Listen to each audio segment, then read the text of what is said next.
بسم اللہ الرحمن الرحیم۔ السلام علیکم۔ حضرت موسیٰ علیہ السلام کو نبوت کس وجہ سے عطا کی گئی؟ روایات میں آتا ہے کہ حضرت موسیٰ علیہ السلام بکریاں چرا کر اپنی روزی روٹی کمایا کرتے تھے۔ ایک دن حضرت موسیٰ علیہ السلام کی ایک بکری آپ کے ریوڑ سے پیچھے رہ گئی اور رات بھر جنگل میں بھٹکتی رہی۔ چنانچہ حضرت موسیٰ علیہ السلام کو خیال آیا کہ وہ بکری رات بھر باہر رہی تو اسے کوئی بھیڑیا کھا جائے گا۔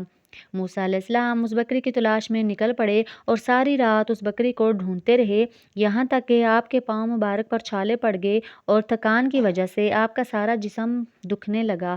جب صبح کا وقت قریب آیا تو وہ بکری ایک جگہ پر تھک ہار کر بیٹھی ہوئی تھی۔ حضرت موسیٰ علیہ السلام نے اس بکری کو کچھ نہ کہا۔ حضرت موسیٰ علیہ السلام کی جگہ پر اگر کوئی اور چرواہا ہوتا تو بکری کو مار مار کر برا حال کر دیتا، کیونکہ اس بکری کی وجہ سے حضرت موسیٰ علیہ السلام بہت تھک چکے تھے۔ مگر حضرت موسیٰ علیہ السلام اس بکری سے ذرا بھی ناراض نہ ہوئے اور بکری کو بہت زیادہ پیار کرنے لگے اور اپنے ہاتھوں سے اس کے چہرے کو صاف کرنے لگے اور اس کے بال جھاڑنے لگے۔ اور حضرت موسیٰ علیہ السلام اس بکری سے فرمانے لگے، اے بکری، مجھے بتا کہ مجھ سے کیا خطا ہوئی اور تو کس وجہ سے میرے ریوڑ سے جدا ہو گئی؟ میں نے مان لیا کہ تجھے میری پرواہ نہ تھی، مگر تو نے اپنی تکلیف کو بھی نہ دیکھا۔ بکری کی ٹانگیں سردی کی وجہ سے اکڑ چکی تھیں، وہ بکری چل پھر نہ سکتی تھی۔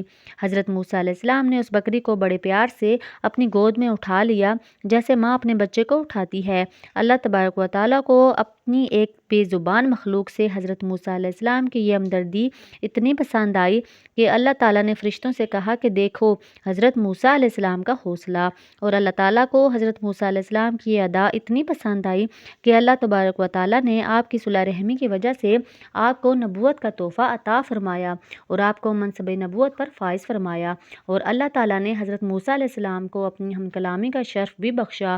اللہ تعالیٰ سے دعا ہے کہ اللہ تبارک و تعالیٰ ہمیں بھی اپنی تمام مخلوقات سے ہمدردی کرنے کی توفیق عطا فرمائے اور ان میں شفقت اور رحم کرنے کی توفیق عطا فرمائے اور حضور صلی اللہ علیہ وسلم کی محبت کے اندر جینا مرنا نصیب فرمائے، آمین۔